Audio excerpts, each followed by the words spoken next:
Good morning guys. So for today's video, before tayo manguli sa ato ang comfort zone, para sa view kid for the aftermath, daghang kay kalayat guys. So manghinlo ta.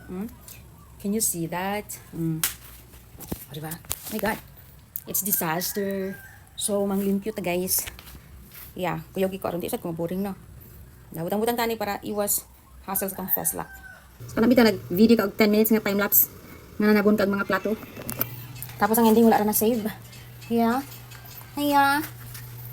Okay, time lapse na balik. From the top. Masave ra po doon taoy. Kapoy na katig balik-balik. Di na ra ba ni pwede sabdan balik ang plato. So mga maring, magwaswas na sa itong plato og very very light. Dayon pag human na ito waswas sa ito ang plato, nagprito na padawag isda para sa ito ang paniod. Ito nga itong giprito ang isda karon is lapo-lapo man siguro ni. Ug natay chop suey diri nga wala kaya nahalin sa handaan no. So kung gipilian ang mga karne ani, pwede pa ni hugasan ako aron ipakaon namo sa among iro. Kaya sayang pud tawon kung ilabay na lang jud tanan kini pong ubang gulay diri kay mapusan pa pud sa ilok sa gawas. Dayon pag humana og luto para sa among sudan og susudan sa mga iro kay nana po ko diri sa among kusina sa dirty kitchen, chares. Dirty kitchen or very dirty kitchen, dili na pod ko nang hinlo no, gipanglabay ning mga basura, kay mga kalayat nga basura, kung gibutang sako aron maisa og labay kay murag na disaster naman jud kayo ning agi diri nga murag magiagian og bagyo, pero sige lang malimpyuhan ra nato na, very very light, bites na. Dayon pagkahuman ako og touch sa little dirty things, kaya nag-decide na ko maligo aron ma-fresh po ang atong vogan.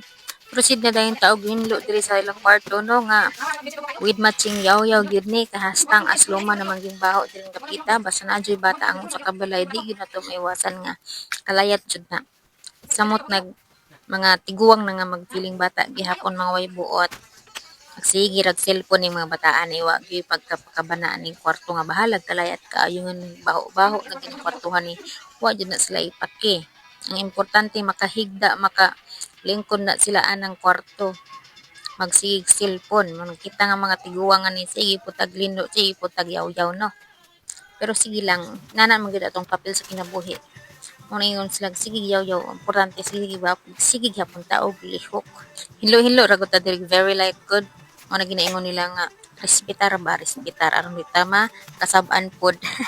So diri mga maring ako nang gihawas ang ako ang mga sanina no, mga old mga sanina na og nabutang nako sa isa ka bag para hipos ba. Tapos nagdala mo kog mga sanina nako magikan sa town, town. Nagdala kog mga sanina nako gikan sa town para mahipos na diari kay hinay-hinay pa kung gabawas og mga gamit sa akong boarding house.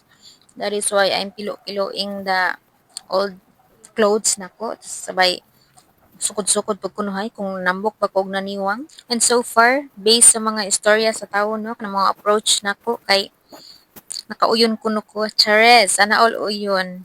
Nanindot daw akong lawas karon kay nagkaunod-unod daw ko compare sa mga naaging bulan. Of course, kay stress ko ato pat panahong gi-eskwela pa ko. Stress kayo maguna-una bayod og bayro nun sa eskwelahan, maguna-una pa ka og sa ikaon nimo asa ka maghuwag ikaon nimo ibayad sa boarding house and everything dayon maguna pa ka og study nimo nga kailangan mapasar nimo ang mga subjects nga imong gikuha kay syempre binayaran biya na kailangan itaguyod gyud na nimo or bisan pag libre na siya government free na siya sa government ay imong eskwelahan kailangan gyapon na siya paningkamutan nga mapasaran so inana na gyud ang mga estudyante karon grabe ka stressful na jud stressful magaya ng gadawat ra og monthly nga support na itigbayad silang boarding house, na itigbayad sa ilahang eskwelahan na ay allowance. Ang ginahimo nilang yun is mag-study aron makapasar gyud sa mga subjects. May stress man kay na sila.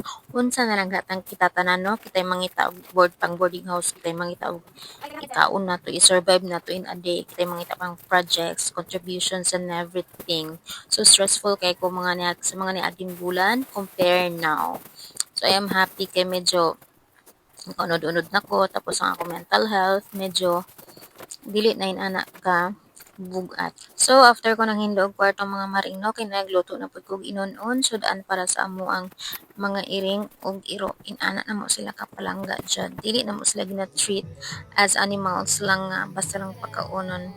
Ug ang pinaka last task no kay is magbantay og agas para sa lababo o CR.